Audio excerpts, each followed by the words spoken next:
তো ভাই দেখো ভাই, যে পাখিটাকে ওই ভাইটা নিয়ে এসে সেই পাখিটাকে কোয়ারেন্টাইন করবো বলে আমি আমার কোয়ারেন্টাইন কেসটাও আলাদাভাবে বারান্দা অন্য জায়গাতে আমি সেটিং করেছি।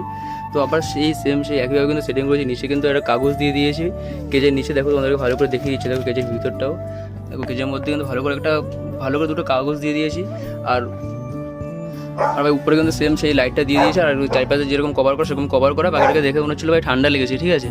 তো দে ভাই, চল পাখিটা দে, বের কর পাখিটাকে বের কর। ফ্ল্যাশটা জ্বালিয়ে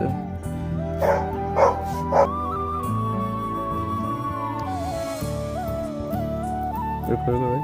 পাখি ভাই ধরতেও পারিস না ভাই, পাখিকে এভাবে ধরে না ভাই। পাখিটা তো পুরোই অসুস্থ হয়ে গেছে, কোনো ইয়েই নেই ভাই, কামড়াচ্ছ না। দেখো ওই বলে সিনাটা বেরিয়ে গেছে। চলো দেখা যাক।